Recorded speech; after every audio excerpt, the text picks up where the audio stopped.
I have a couple of items for all of you at the top.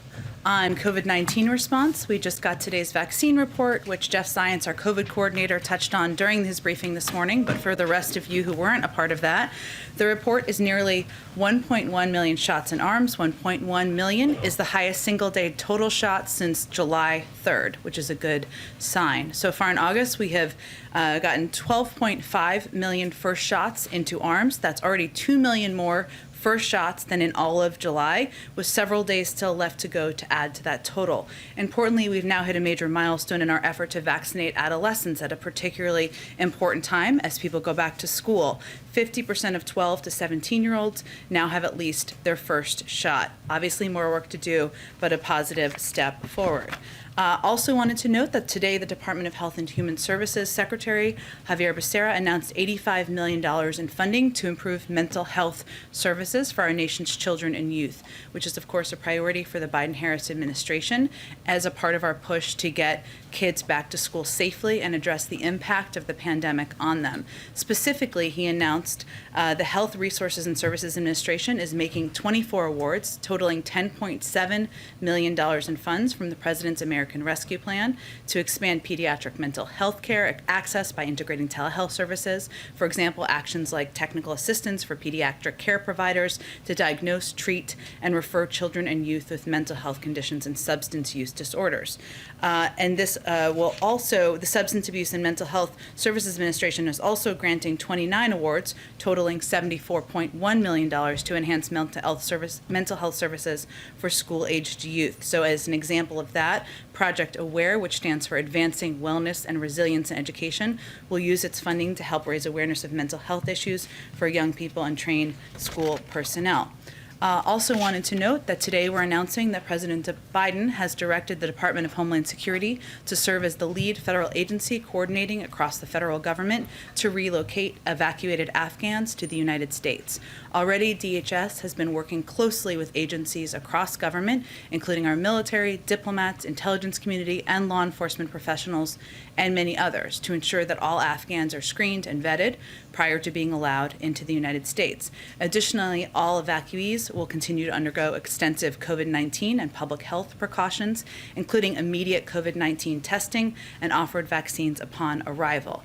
DHS will also coordinate with numerous other federal agencies to ensure that relocated Afghans have access to medical care and sufficient support to enable their successful resettlement in the United States. The President is grateful for the critical role the dedicated workforces across the federal government, including our military servicemen and women, diplomats, our intelligence and law enforcement professionals, and many others are in implementing this effort. Finally, this afternoon, the President and FEMA Administrator Deanne Criswell will host a call with the governors of Louisiana, Alabama, and Mississippi to discuss ongoing preparations for Tropical Storm Ida, which is expected to make landfall on the Gulf Coast as a major hurricane on Sunday.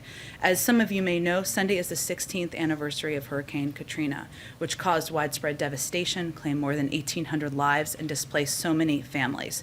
The FEMA Administrator was in Louisiana yesterday. She met with Governor Bell Edwards and the State Emergency Management Director to discuss how they're mobilizing to prepare for what could be a very dangerous storm hitting a region that has been heavily impacted by the Delta variant. And the President will be closely tracking this and receive updates through the course of the weekend. Amr, with that, why don't you kick it off? You put out a statement not too long before we came out here that had some pretty sober language in it about the latest briefing the President has gotten from his national security advisors, namely that an attack is likely. I know you're limited, but is there any more specificity you can offer on what that threat is?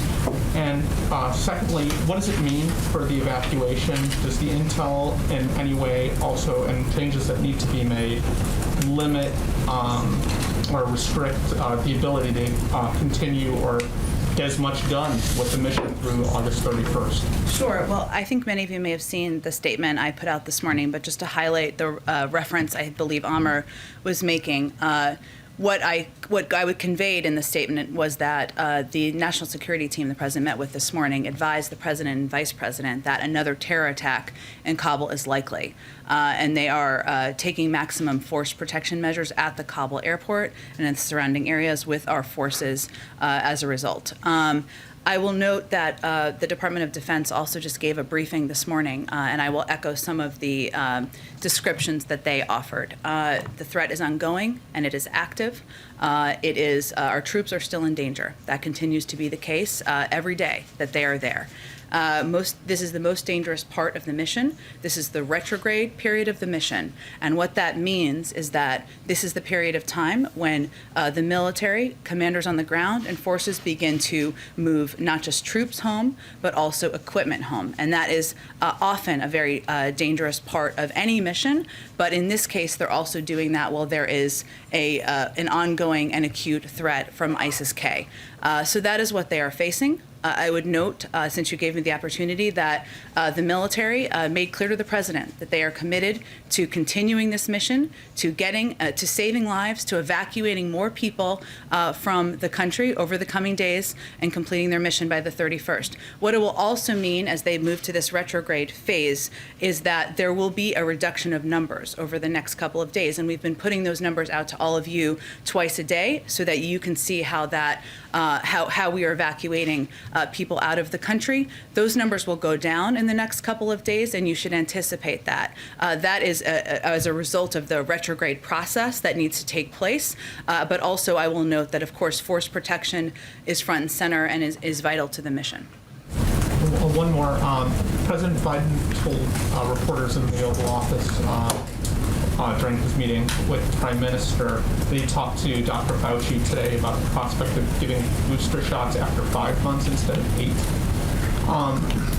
Can you explain why he's looking at that? What information he has now that justifies the possibility of going that direction? Well, let me be very clear. The president would rely on any guidance by the CDC and the FDA and his health and medical experts. That guidance continues to be 8 months. That has not changed.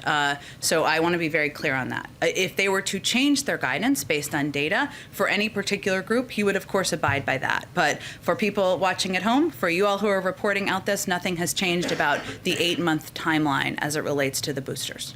Why did they go?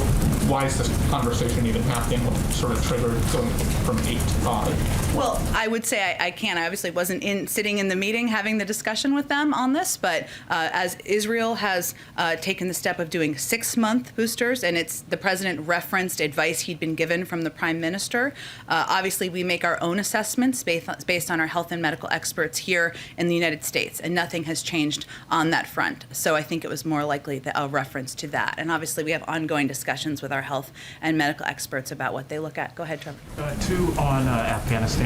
First, I just wanted to get an update on the president's plans, if he has any to meet the troops when their remains are returned to the United States. Well, there hasn't been an announcement, as you know, by the U.S. military about the timing of that, but I can reiterate what I conveyed yesterday, which is the president will look for any opportunity to honor the servicemen and women who lost their lives yesterday, but I don't have anything to announce at this point in time. Okay, and then just one other thing. There's been some reporting around the Taliban requesting an ongoing diplomatic presence in Kabul from the United States.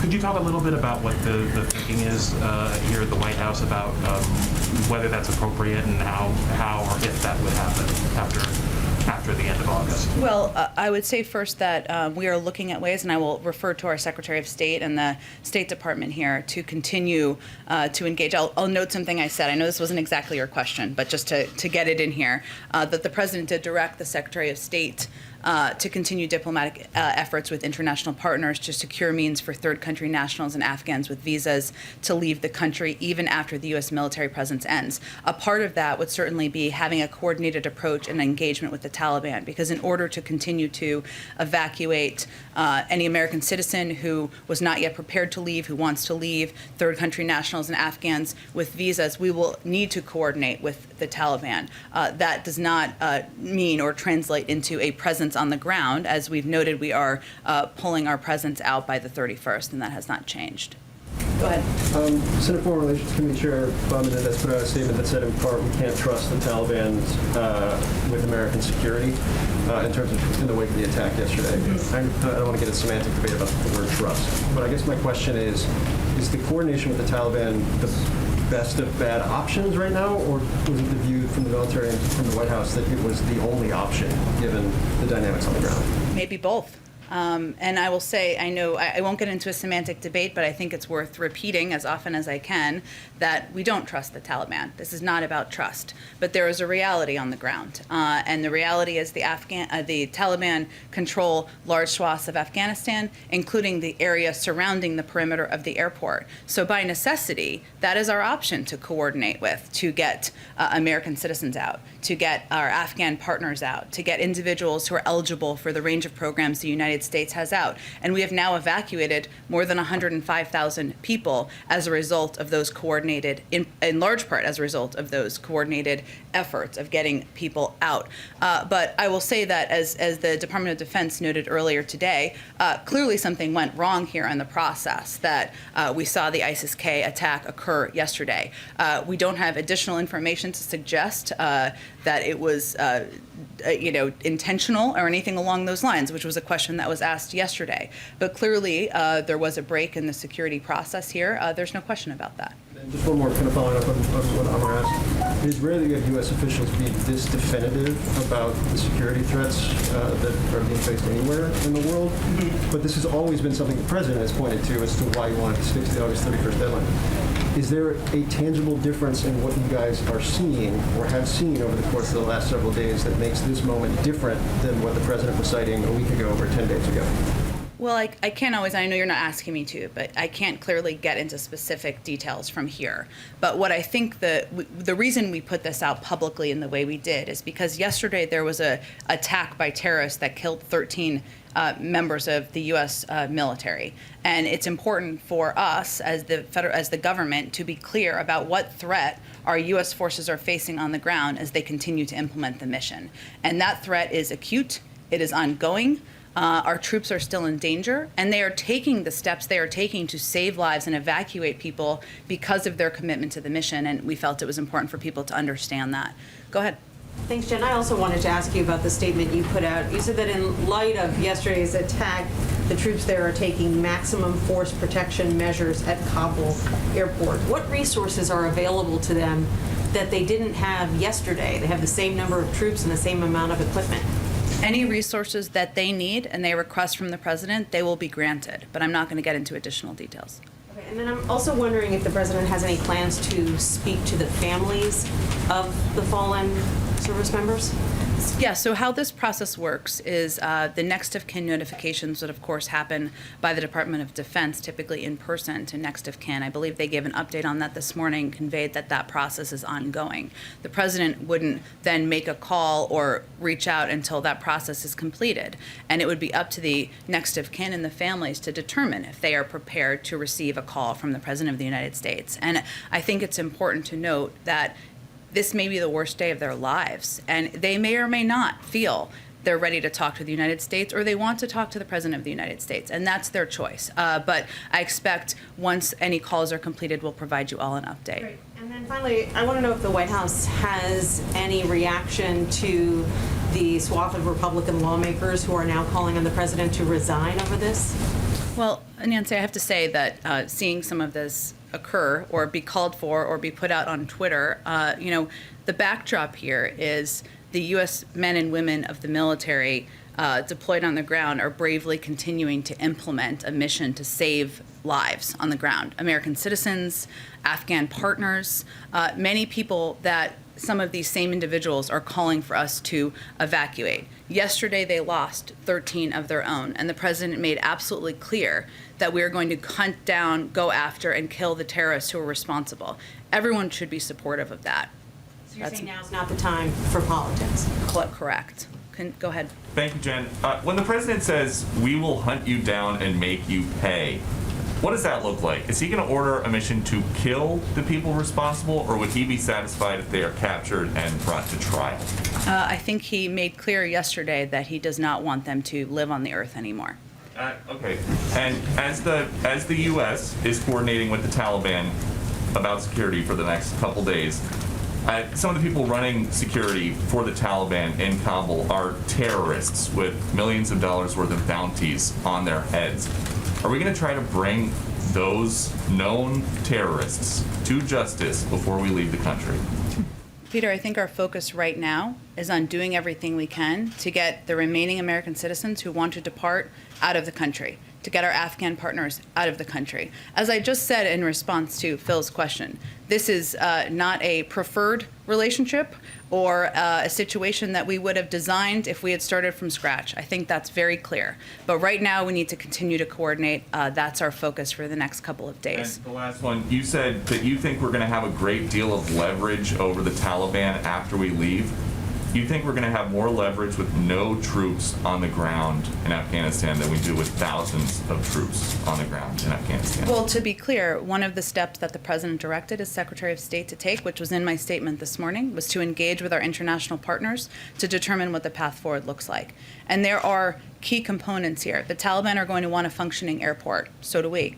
There's an enormous amount of economic leverage that the global community has. That's something we need to work with our international partners on. As we have more to update you on, we will update you on it. In terms of the President's commitment to make those who were responsible for yesterday's attack pay, is the President committed that even after American troops leave Afghanistan, he would be willing to send in American troops, even in some covert form, to complete that mission to kill those who are responsible? I'm not going to get into details from here on what hunting down and going after the terrorists who killed 13 service members will entail or detail, and I don't think the Department of Defense will either, but that commitment will remain until it's done. Suffice to say, it means the potential exists for troops to go back into Afghanistan even after that. Again, I'm not going to get into the detail of what that would require, but his commitment remains until it's done. Understood. In terms of the commitment, just so it's clear for Americans right now, just 4+ days away from the August 31st deadline, is the White House's commitment still at this point that all Americans who want to leave Afghanistan will be able to leave before that date?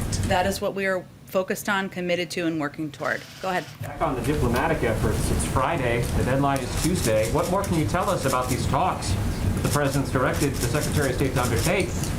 How close is an agreement? Will we have a diplomatic presence in Afghanistan on September 1st? That's not what we're predicting, nor are we predicting we're going to have we're not predicting a diplomatic presence on the ground in Afghanistan.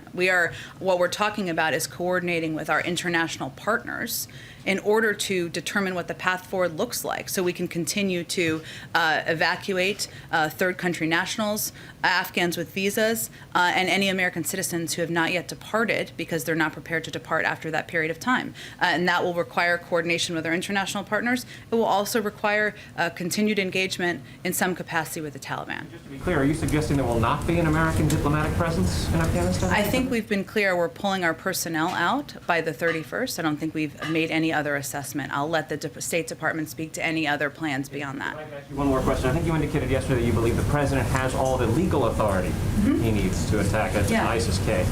Is it the White House's view that the President can lean on the AUMF that was passed right after 9/11 to do so? I can just assure you the President and the military feel they have all the authorities they need to attack ISIS-K. Go ahead. To follow up on Steve's question, the G20, some members of the G20 are pushing for a special meeting on Afghanistan, Italy, India. Is there a discussion yet of having a date for a special G20 meeting on Afghanistan? It's a great question. It would really happen and be coordinated through the State Department, Jennifer, so I would refer you to them. I expect they'll have more details on their planned engagements with international partners in the coming days. And then the President in the Oval Office talked about how if diplomacy fails with Iran, he would be willing to look at other options. Can you share a little bit more about what other options might mean? Well, any president always maintains a range of options, but I would tell you that our objective and our first priority and focus is on a diplomatic path forward, and that's where we're putting our energies at this point in time. Go ahead. I know that there have been a lot of questions about this, but I just really want to try to get some clarity around after August 31st, for people who will still be on the ground in Afghanistan and want to get out.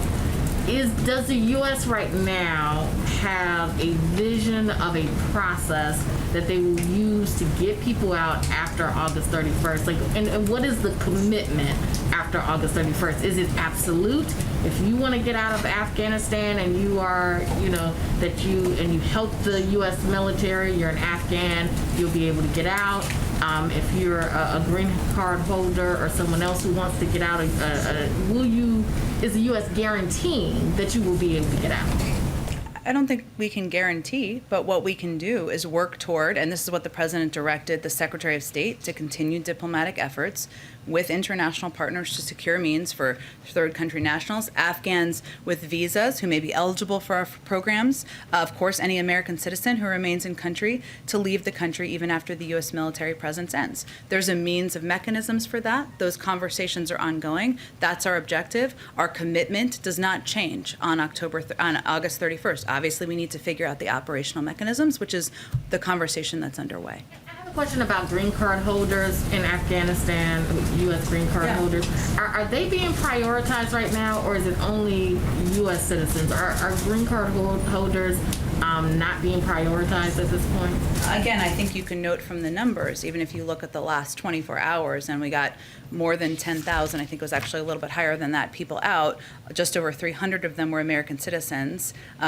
Passport holders, I should say. Obviously, the rest of the people were Afghans, were green card holders, were others, so they are still getting out of the country. Yes, go ahead. The administration, the Biden administration is filled with people who've had a long experience with Afghanistan, many of them dating back years, if not, decades. Including the president. Including the president. Most of that time, the Taliban was the sworn enemy. I mean, it was the enemy against whom we fought. Is there a recognition inside the administration of the irony, sort of grim irony of being in a position to rely upon and coordinate with and have negotiations with the adversary that that many of them fought for 2 decades? I think irony is far too light of a term. I mean, the reality is here, as kind of to Phil's earlier question, this is the circumstance we're faced with. The Taliban controls large swaths of the country. That is not what anyone anticipated at this point in time. In order to get American citizens out, in order to get our Afghan partners out, in order to get green card holders out, we need to coordinate with the Taliban. We've been able to evacuate more than 105,000 people as a result. This is not the only place in the world where we have to work with adversaries or people who have been enemies at times in order to further U.S. national security objectives. That's a part of what you have to be flexible to do when you're running the United States or when national security teams are looking to achieve our objectives around the world. Was a little bit more of the emotional side of it. I mean, do you sense from inside the administration and the meetings that you're in a kind of resignation or frustration or whatever you want to call it with the sort of situation that they find themselves in? In that regard. No, I understand your question. I would say, having sat in a lot of these meetings, there's just not a lot of time for self-reflection right now. The focus is really on the task at hand. And even as we're talking about these threats that are acute and ongoing and increasing, we're focused on that and what the information is that's incoming, what steps we can take to get more people out over the coming days or the remaining days. So I wouldn't say there's a lot of focus on self-reflection at this point in time. Go ahead. Yeah, thanks, Jim. What is the White House's reaction to the Supreme Court yesterday overturning the CDC's targeted evictions moratorium? Does the White House now want Congress to act to issue a new moratorium? And what is the White House doing to address what could now become a real eviction crisis for many renters out there? Sure. Well, first, President Biden would, of course, support congressional action to authorize an eviction moratorium, and the Supreme Court has now clearly outlined that as the sole way a moratorium could remain in effect. Now, at the same time, I think it's important to remember what our objective is here. Our objective is to keep as many people around the country in their homes as possible.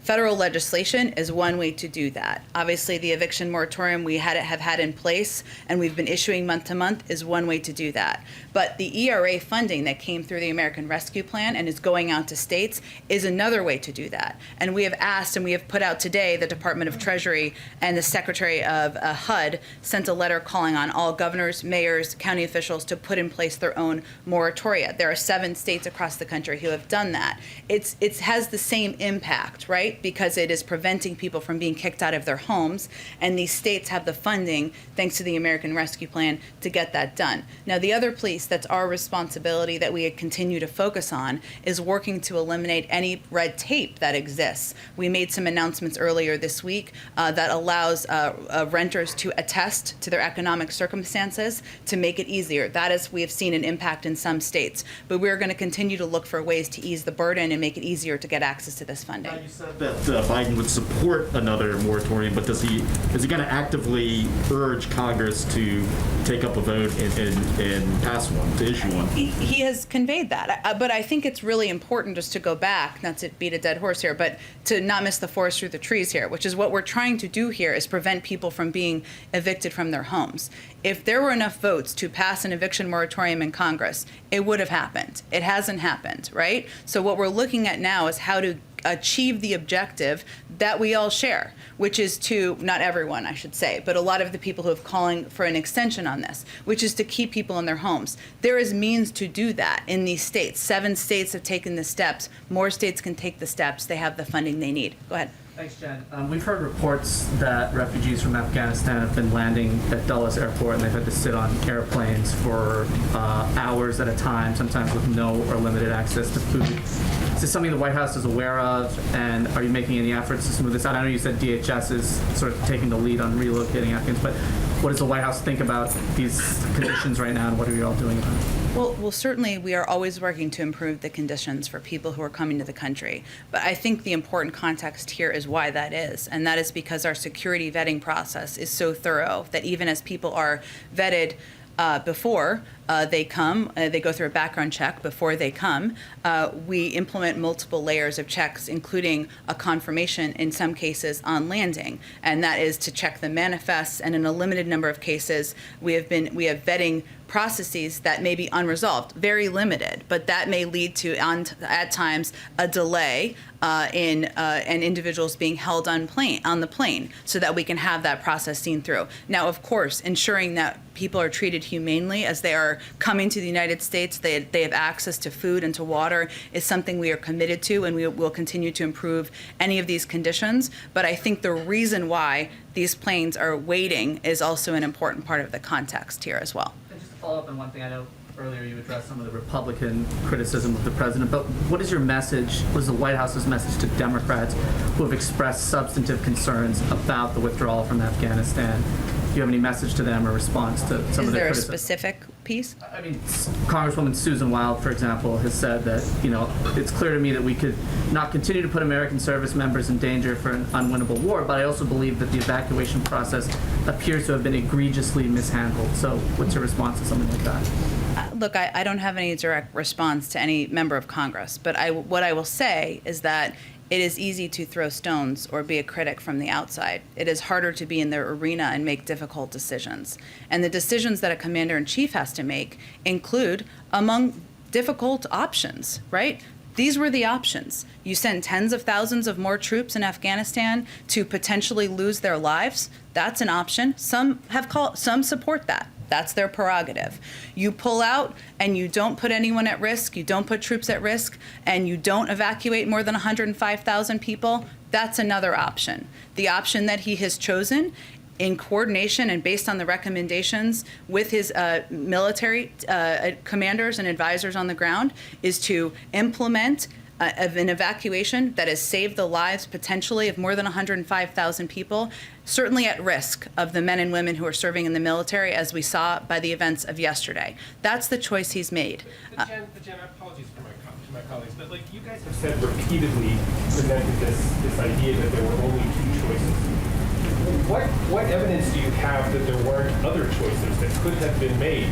I mean, what's the other choice anyone is offering? For example, the president could have said to the Ghani government in May, look, we're going to start a mass evacuation of all of the U.S. personnel. We're going to put out an announcement that says, we advise all of our Afghan allies who work with us to start evacuating as well. It would have been a show of no confidence in the Ghani government. There might have been other repercussions. I'm not suggesting that's the right way to have gone. I don't know, but it is another option, and I'm sure there's 10 other options that I haven't thought of.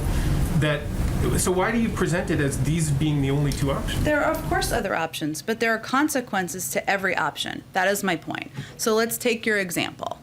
If we had evacuated and moved in C-17s, 6,000 troops, I think that's what you're suggesting, and implemented this evacuation in May, you know what would have happened in all likelihood? The threat on U.S. forces would have increased at that point in time. ISIS-K. You would have been operating in a capital that wasn't overrun by the Taliban. How do you know that? Well, the Taliban wasn't near Kabul at that point. Look, Mike, I think it's easy to play backseat. Let's look at what could have happened 3 months, 4 months ago. I think we've been clear on a couple of things, I will just say. No one anticipated, I think including on the outside, that the Afghan government would have fallen at the pace they fell. And the president and members of our national security team have spoken to that as well. We didn't anticipate the Afghan national security forces would have folded as they did. We didn't anticipate that. And as a result of that all happening, we saw a chaotic situation just 2 weeks ago. So you can always, my point in the response to the question is that there are consequences to any of these difficult choices and decisions. That is what faces you as commander-in-chief, and that was the larger point I was trying to make. Go ahead. Thank you, Jen. Can you tell Sorry, us Samuel. can you tell us anything about the 13 service members who were killed yesterday, like gender, age? Is there anything you can give us without compromising? I wouldn't be in a position to share details about individuals. That would come from the Department of Defense, and as I noted, the next of kin notifications are still happening. Go ahead. On Wednesday, Yeah. WHO Director General said the scientific evidence on recommending booster shot remains inconclusive, and that the WHO is still trying to look at safety. And we know that President Biden and the First Lady will soon take their first shot in their booster shot in a few weeks. Are you concerned that the president will take maybe a booster shot that is not scientifically, that has no scientific evidence? No, it was approved by our FDA and recommended here in the United States, and that's the gold standard of this type of data review. Go ahead. In the last 24 hours, we understand that approximately 12,000 people have been evacuated out of Afghanistan. Yes. We know that for security reasons, you can't get specific on what security plans are in place, but generally speaking, can you say if any of the protocols or plans on the ground have changed to enable these evacuations safely, despite the threats that are currently there? Sure, I understand your question, and certainly they adjust and make adjustments on the ground. The commanders on the ground do in order to keep their troops safe, in order to successfully evacuate more people from the country. And as you noted, we're obviously not going to get into those details from here. It's also important to note and just reiterate, as I said earlier, that you will see a reduction in numbers over the next couple of days, and that is because they are beginning the retrograde process over the course of the next couple of days. They will also be mindful of troop posture and keeping the men and women of our military safe to the degree they can. Over the last few days, we have seen images of service members kind of creating this human chain, this human barrier holding people back in Kabul. Do you know if that's still happening? That seems like it's putting them in a very vulnerable spot. The servicemen, sorry, just so I understand. In Kabul, just images of them kind of blocking groups from getting to a certain area. Do you know if that's still happening, or is that one of the changes that's been implemented? I can't. I would point you to the Department of Defense for any operational changes they can speak to, and I would predict they're not going to speak to many in detail. What I will note and refer to is something General McKenzie said yesterday, which really stuck with me in terms of illustrating what's happening here. In order to do the security screenings necessary, people have to get quite close. The members of the military have to get quite close to individuals they're screening. They've screened, as we know, tens of thousands of people. So some images may reflect that. I think what you're talking about is something different from that, but I would certainly point you to them for any specifics they can provide. Oh, go ahead. Go ahead. Go ahead. On the fake vaccine cards that are making the rounds, the Health and Human Services Office of IG told us this morning that they are receiving, quote, increasing reports of individuals creating, purchasing, and using fake COVID cards, COVID vaccine cards. How concerned is the White House that this could threaten the nation's progress against the virus? I would not state that as our level of concern. Of course, we are concerned about fake vaccine cards. I don't have an assessment of how widespread it is. I'd have to check with the team and get an assessment of that. Go ahead. Thank you, Jen. Thank you. I have two questions about the president's commitment to give it to us straight, as he often says. The Democratic Congressman Seth Moulton told the journalist Hunter Walker, a former White House colleague, quote, even if you completely agree with the Biden administration's decision to withdraw, the way they have handled this has been a total FUCKING disaster. President Biden firmly committed last night to evacuate any remaining Americans, but you seem to say just now I don't think we can guarantee that. So which is it? I think the question was actually about individuals who are still there because they're not prepared to leave, or other Afghans or others who may want to depart. Just for clarity, I know you care about context. So there is a commitment to evacuate all Americans, and if so, does that mean there's some sort of deal with the Taliban? I don't even understand what your question is. The question is that the airport evacuation obviously was disorganized, is criticized even by Democratic congressmen. Is there actually a plan behind President Biden's commitment to evacuate any remaining Americans? I think the fact that we've evacuated more than 105,000 people, including, and I can give you all the latest numbers, which I know the State Department is giving or is about to give. So of those evacuated since August 14th, we've evacuated at least 5,100 U.S. citizens, likely more. We've received confirmation within the last day more than 300 additional Americans were evacuated. Based on our outreach, there are approximately 500 American citizens we are currently working with who want to leave, and we are communicating directly and in direct contact with them. That speaks to our commitment, I think. My second question on the topic is, yesterday the conservative transparency group, Judicial Watch, released Secret Service records on dog bites involving the first dog, Major. One email said that Secret Service agents were bitten every single day for 8 days from March 1st to March 8th, and that a White House visitor was as well. At a March 9th briefing, you only described one biting incident to us and described the dogs as being whisked back to Delaware on a pre-planned trip to visit family friends. Obviously, that is not the world's most important story, but it is significant because we expect honest information even for minor stories. So can you explain to us why there was a kind of misleading account presented to us? And if we can't get honest information about minor stories, why should we have faith in the administration's account for larger issues like Afghanistan? I know you do keep the dog in the news in the briefing room, so thank you for that. As we've stated previously, Major has had some challenges adjusting to life in the White House. He has been receiving additional training, as well as spending some time in Delaware, where the environment is more familiar to him and he is more comfortable. I don't have any additional specifics, but I think that speaks to where Major is located, to be fully transparent and your ongoing interest in the dog. Go ahead. Unfortunately, these evacuations are happening during a pandemic. Can you tell us a bit about, are these, I believe there's a quarantine, but are these people being vaccinated? Because I know that the percentage in Afghanistan population it's less than 5% that are vaccinated. Sure. Let me give you kind of an update on this because I know there was a story out earlier today, and I can give you a bit more detail on it. So let me just find all the details. Well, I can tell you basically that individuals who come in to the United States are offered a vaccine. For those who are coming in on the condition on parole as parolees, it is required. It is a condition of their parole to the United States. But we have made this available at Dulles, and we are continuing to look for ways to expand access to the vaccine to other places where individuals are landing to provide it as quickly as possible and landing. In terms of what steps are taking, everyone is tested upon arrival, and steps are taken if individuals test positive to quarantine them. Obviously, American citizens are asked to quarantine, and like any other American citizens, that would be something they would do on their own. Go ahead. The president pledged to hunt down people responsible for this attack.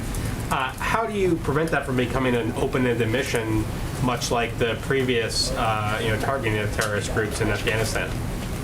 Well, again, I think the military and the national security team that serves the president has enormous capabilities and capacities and is pursuing a range of missions at the same time. Obviously, the one they are undertaking in Afghanistan is one that is front and center in the news right now. But I will tell you that we are consistently looking and tracking down and hunting terrorists around the world where they are. This is going to be a part of that effort. That will unfortunately be ongoing. And one of the reasons I would remind you all that the president made the decision to bring our men and women home is because the terrorist threat has metastasized. There are other parts of the world, and this kind of goes to an earlier question, where we don't have a military presence on the ground, but or a presence, a diplomatic presence on the ground, but we are still tracking counterterrorism threats. Libya, Yemen are two examples of that. So that will continue. Does the administration assess that ISIS-K wants to or has the capability to attack Americans domestically in the United States or just in Afghanistan at this point? No, that's not an assessment we've made at this time. Go ahead. To ensure... Is today your last day? Yes, it is. Well, thank you for your services in the media.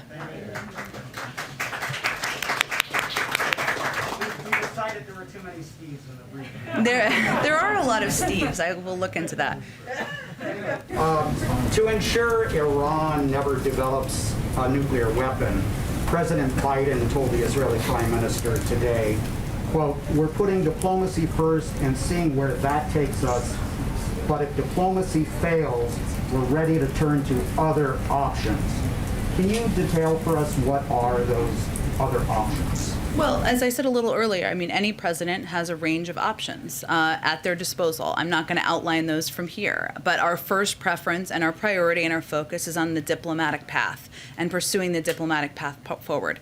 So that is where our energies lie at this point in time. Go ahead, Karen. Does the president want to see Congress come back from recess to deal with the eviction issue?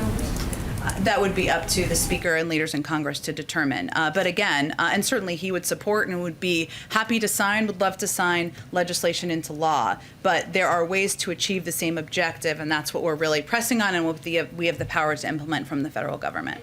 Friday, you usually give us a week ahead. Do you have details for what the president's doing next week? I think maybe I skipped that. Thank you, Karen. Hold on. I didn't even mean to do that. 1 second. Oh, yes, apologies. Thank you for the prompt. Every day, and some of these details will be finalized over the coming days. As you can expect, it's a bit fluid, but every day this weekend and next week, the president will continue to meet with his national security team to discuss intelligence, security, and diplomatic updates on the evolving situation in Afghanistan. And as I noted at the top, he will also be receiving regular updates on the hurricane. We'll provide those updates to you as they happen. Next week, the president will also welcome President Zelensky of Ukraine to the White House. The visit will affirm the United States' unwavering support for Ukraine's sovereignty and territorial integrity in the face of Russia's ongoing aggression in the Donbass and Crimea, our close cooperation on energy security, and our backing for President Zelensky's efforts to tackle corruption and implement a reform agenda based on our shared democratic values. And on Friday, he will deliver remarks on the July jobs report and the progress made by his administration to build the economy back better. As we have more details over the weekend, we will provide them to all of you. Go ahead. Thank you, Jen. Oh, it's our Friday guest. We'll get to him in a second. It's been a while. Go ahead. Thank you, Jen. Two quick follow-ups here. I wanted to return to the binary of continuing a forever war that both Republican and Democrat administrations opposed, that the polling showed the majority of the country opposed, and then the withdrawal and the idea that, no matter what, that was going to be messy. Given the events of the past 2 weeks, does the president feel that U.S. military personnel were put in the best position to carry out their mission on the ground? Well, I would say first that anything the U.S. military has asked for as they're working to implement this mission, they have been granted. And I think they would confirm that as well. And the president asked them that at the end of every meeting. I would also note something that was said yesterday at the Department of Defense briefing, which is that they know they are, and this is why the men and women of the military are so amazing and incredible. They know they are putting themselves in harm's way when they're working to implement missions like these. And they work to implement plans and put together plans that have force posture protection front and center. But when we're dealing with a real threat from ISIS-K, of course, events like yesterday unfortunately happen. And then yesterday, the president said that he made the assessment after talking to his military advisors that Bagram Air Force Base was not much of a value add. I'm curious because General Milley earlier in August said, quote, "If we were to keep both Bagram and the embassy going, that would be a significant number of military forces that would have exceeded what we had, or stayed the same, or exceeded what we had." Was that decision about leaving that air base, was that because it wasn't a value add, or because it would have required, sending more troops over there? Well, Bagram was an enormous base that required an enormous presence. It also made it, and also it has a significant distance, I should say, from Kabul. Significant, I guess, is all relative, but is far away from Kabul. So it would have required quite a presence to protect, and it wasn't located in a place that would have been as effective in evacuating people who are located in Kabul. Really quick one. Yeah. The president said yesterday, quote, "We have greater threats coming out of other countries, a heck of a lot closer to the United States." Is there anything that you can tell us a little bit, like what countries he was referring to in particular? as opposed to Afghanistan. It's a bit of an alarming statement. I think he was intending to convey what he's conveyed many times about the metastasizing threat from a range of terrorist organizations that have greater capacities around the world, and how we need to keep our eye focused on those as being one of the root reasons why he brought our men and women home. Go ahead. Does the administration have any guarantee from the Taliban not to harm Americans who are left behind or choose to stay behind in Afghanistan after August 31st? Well, that is certainly our expectation, yes. And we're working through. Go ahead. Jen, I'd like to follow up on Philip's question, but very quickly, a source while we've been sitting here said to me that the Taliban is preparing to take over the airport by as early as Saturday, and there may already be some infiltration into parts controlled by the military, HKIA. I'm wondering, has the president moved up the August 31st withdrawal, even unofficially? No, and the Department of Defense gave an operational update about 2 hours ago on the retrograde process. I have not obviously seen that reporting, and I'm happy to talk to them about it after, but nothing had changed. Just a quick question, follow-up Philip's question. You said it's easy to be a critic from the outside, as we've heard from lawmakers, but some members of the Marine Corps have taken to social media and they're criticizing not the president, but top generals for failing to be accountable for a strategy that they say costs lives. For example, we've just been talking about Bagram. The closing of that no longer had the high trauma capabilities to deal with some of these horrible and horrific injuries, and that the airport was ill-equipped. Any sort of serious injuries, you'd have to be medevac to Germany. Was this a miscalculation on the part of the generals? And with regard to the president, he said he was listening to his generals. Two questions really quickly on that. Sure. Does he believe he was given bad advice? And will he ask for any resignations of his generals, given the high cost of American and Afghan lives?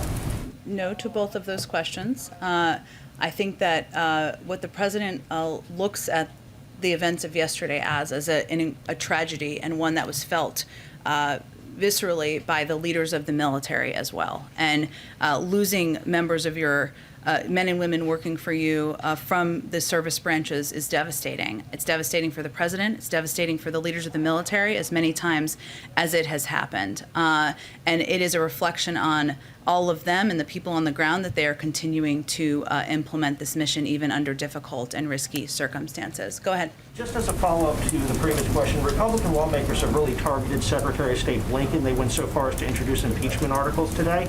Does the president still have confidence in the Secretary of State, and what is the White House's response to the articles of impeachment? Yes, he does, and I have no response on a day where we're still honoring the lives of men and women in the military who were lost yesterday. Go ahead. Thanks, Jim.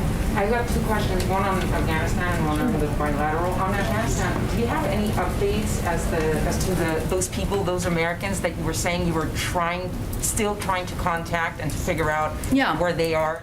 Has there been ever any progress on that front? So I gave a little bit of an update earlier, but we've received that just over the last day, we evacuated more than 300 additional Americans. Those were a number of people who we're working to engage with and be in contact with. There are approximately 500 American citizens we are currently working with who want to leave, and we're communicating directly with to facilitate their evacuation. That's the update from the State Department. They may have more details, given they have been overseeing the constant contact, which we went and did another round of contacts via email, text, WhatsApp, phone over the course of yesterday. And on the bilateral, the president said that he was still right now focused on diplomacy regarding the Iran nuclear deal. How long is he willing to fight for that diplomatic path? When is he going to feel like it's done and he's moving to other options? Well, I'm just not going to give an end date on that, given it is by far and away our best option and the preferable option. And we're in this situation because the prior administration pulled out of the Iran nuclear deal and prevented us from having the visibility we need into Iran's capabilities. And that is why we're going to continue to pursue it, but I don't have an end date or an end timeline. Go ahead. Thanks, Jen. Justice Breyer gave an interesting interview to the New York Times today. I know there's a lot of sensitivities about looking like you're pushing out of justice, but I'm wondering if the White House has made any preparations for a potential Supreme Court Justice opening.